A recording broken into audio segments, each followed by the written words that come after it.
Hi everyone, I'm Kevin Tharp. Today what we're going to do is we're going to be digging into the advanced mode, and we're going to be working in the tools palette.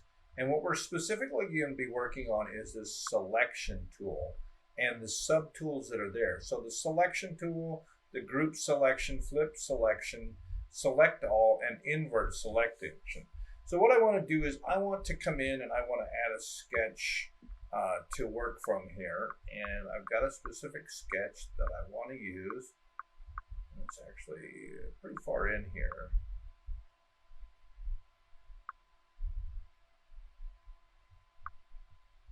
There it was. And I'm going to have this fast load because this is a large sketch and it takes quite a bit of time to load this whole sketch. Now, that said, I have used this sketch loading as part of a music video for Shinedown. I'll add a link to that somewhere in here so that you can see that video. But what I've got here is a sketch that I created.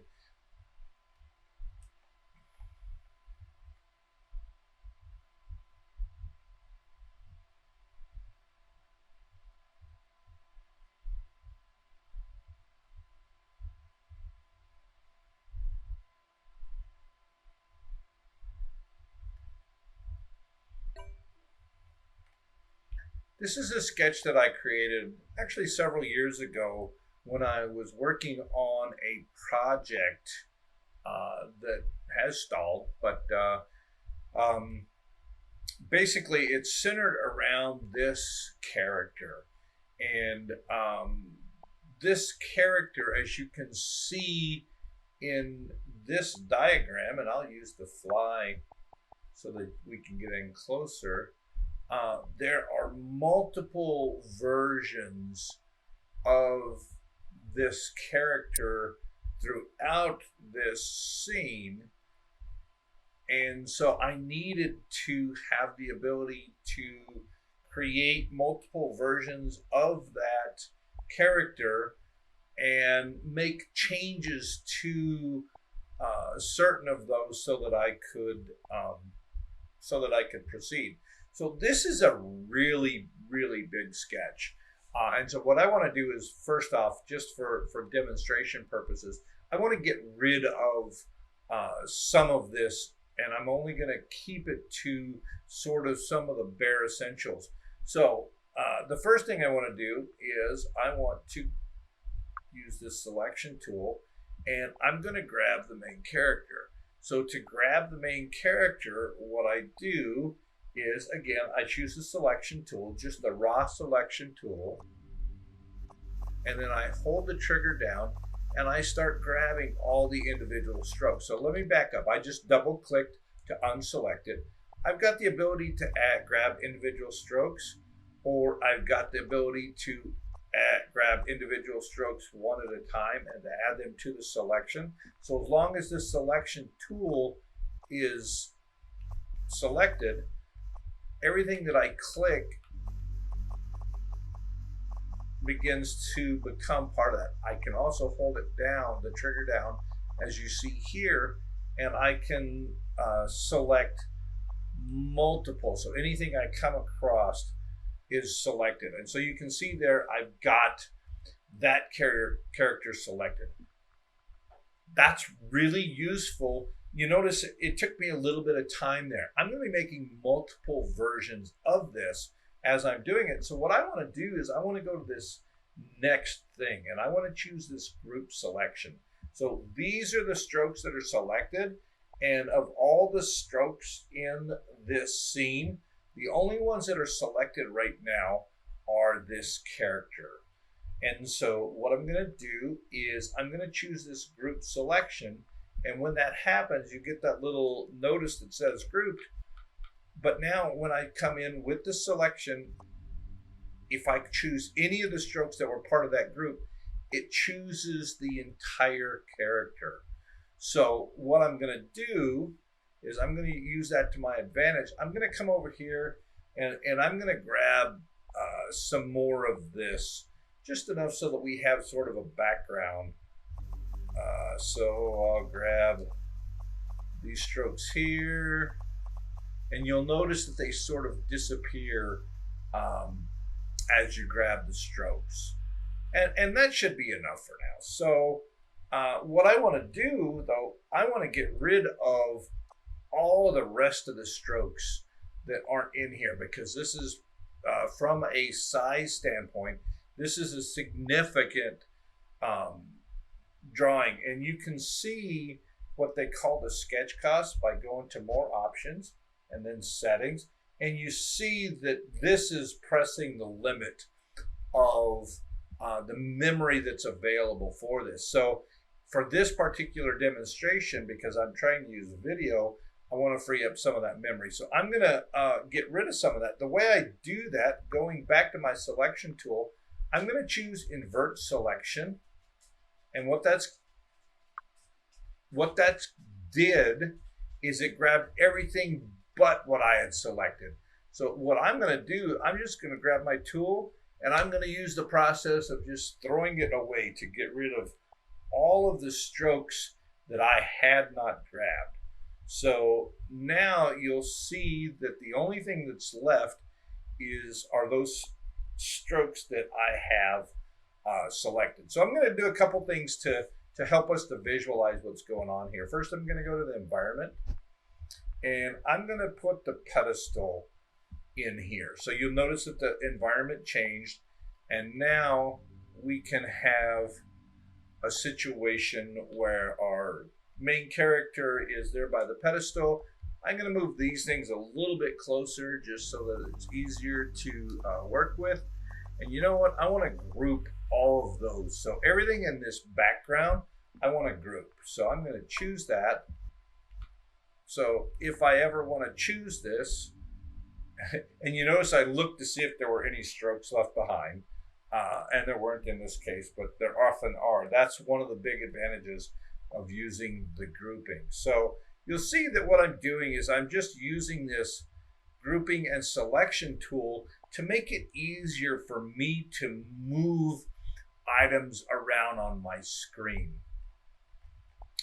And so that is the selection tool that we've already used, and the group.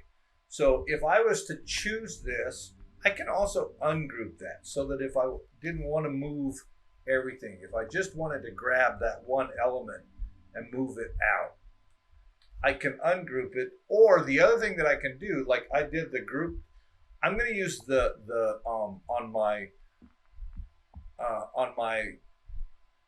in my case, it's the left palette, but it's the brush controller, the palette controller. I'm going to come in, and what I'm going to do is I'm going to choose the undo button. Oops, and that changed my location.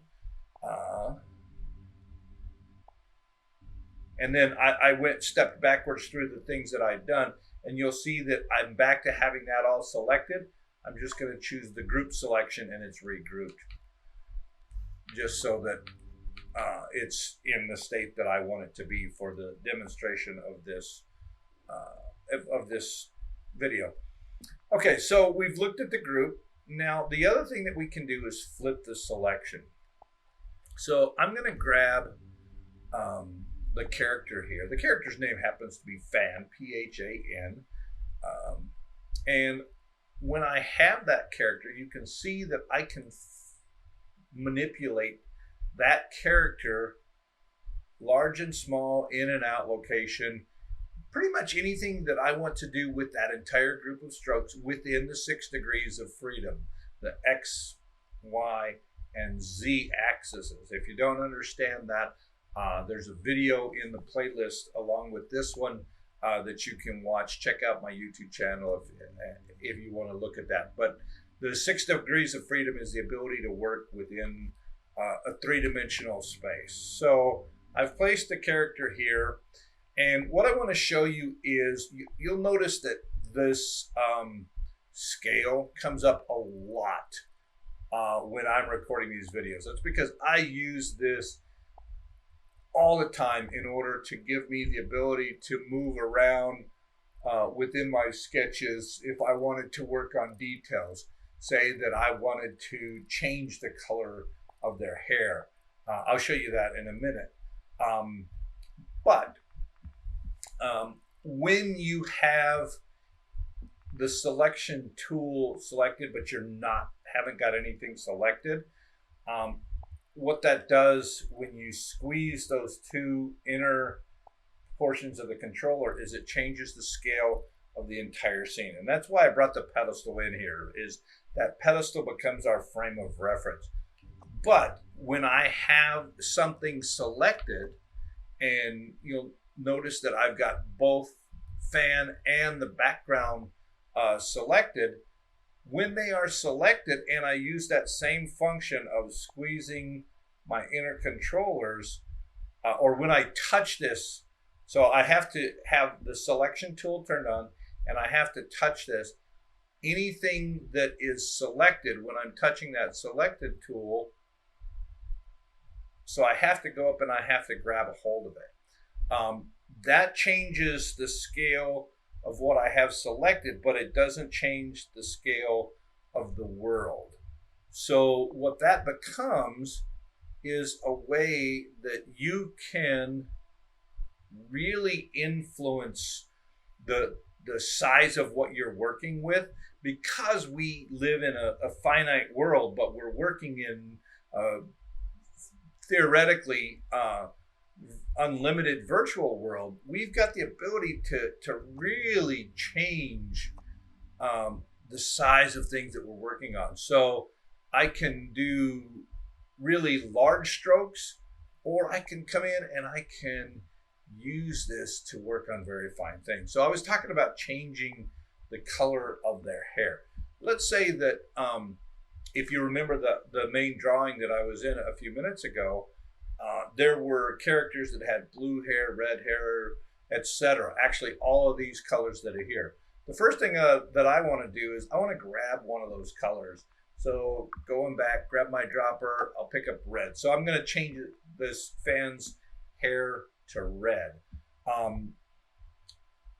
And if you recall from the selection, fan is grouped right now, but that grouping only applies to the selection tool. And we can see that here. So I'm going to use the repaint tool, and I'm going to, and I have a video on how to use the eraser, the dropper, and the repaint tools. I'll link to that up above. I'm going to use the recolor portion, but I need to get all these follicles of hair. So I'm going to start, and I'm just going to use, again, the recolor brush.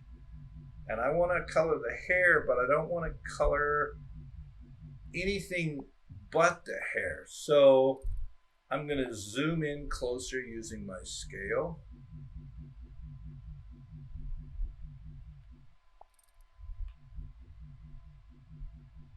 But there's going to come a point where I'm going to have to dig in closer, make smaller grabs so that I don't grab the character's head and recolor that.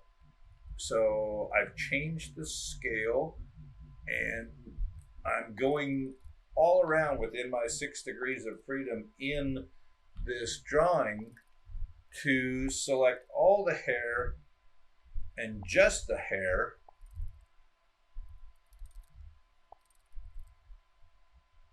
And again, you see me digging into, I'm going inside of my drawing here to find the individual pieces that I need to recolor. So that's part of that 6 degrees of freedom that gives us the ability to move X, Y, and Z axis and through objects that in tangible world you wouldn't be able to see through or go through. And it's just a way of getting more flexibility. It's one of the great things about painting in virtual reality, is that ability to go in and look at all these different dimensions, affect things at a size. Another thing that it allows you to do is that I have signed, you'll notice I've signed when I first did this. So I created this on 8/14/2015, and I signed it with Doc T. So in all of these models, because I did that in the original model, in all of these models that I go into, when I look at that, I don't know how well you can see it with it, it's got that signature in there. So that's just a little thing that I do, is I like to put a little signature of some type or another in all of my work. Normally there's some kind of an Easter egg that I throw into the art when I'm doing something like this. But back to the selection, that allows us, the selection allows us to change the size relative to the world of whatever is selected. When it's not selected, the scale, using the same feature of clicking these inside parts of your controllers, allows you to change the scale of the entire world that you're working on. So those are important features to understand. Okay, so let's go on. I've selected the group, or the fan group of strokes. That's the only thing that I've got. When I come into this, what you're going to see is I'm going to use the flip selection tool. So we'll take a look at what it looks like. I'll grab it, and then I'm going to use the flip selection tool. And you'll notice that it flipped all of the strokes in relationship to themselves as a whole. So if I undo that, redo, you can see that's how it changed it. Okay, so that flips just the selection. It doesn't flip the entire world. Another tool that we have in there is select all. So if I choose select all, I'm going to go ahead and add a stroke in here, just a random stroke. Let's put a yellow, or just, let's see. Let's put a fire under fan here. Okay, so if I want to select the entire world, I can choose select all, and that selects everything that's in the entire drawing, so that you can resize them. So that would be everything. So if you just wanted to reduce or increase the size of the entire thing in relationship to the world, and again, I use that for when I'm working on detail work, or if I just decide that something's too big or too small and I want to change the whole thing. So that's select all. What I'm going to do is I'm going to select the elements that I had previously grouped. You'll notice that the fire is not selected. I'm going to choose the invert selection, and what that does is now the fire is selected, but the rest of that is not.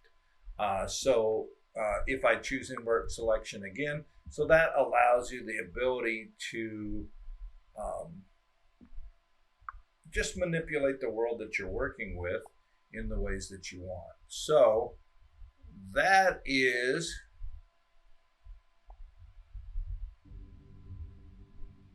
our focus of the day: the selection tool, the group selection, the flip selection, the select all, and the invert selection. Now there's another thing that I want to point out, and I use this heavily. I want to get rid of these flames just because that is distraction at the moment.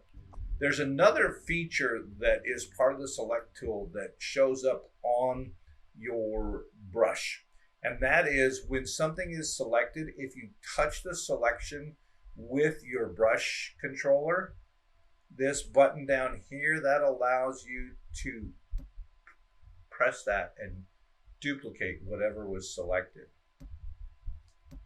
So all of a sudden you can have multiple versions of the same thing. So if I went back to the original sketch, you'll notice that there were many versions of this character in there, and that's how I did that, is by using that duplicate feature, and it will duplicate it and slightly offset it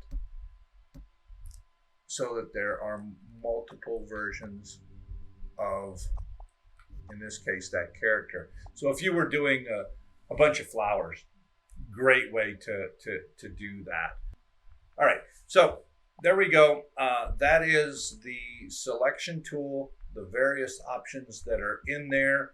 We also talked about the difference between scaling the world versus scaling the selected items, and how that can be used to help you to develop your scene, changing the size of things.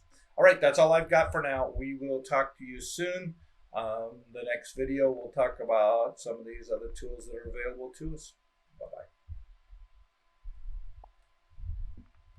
Don't forget to save your work.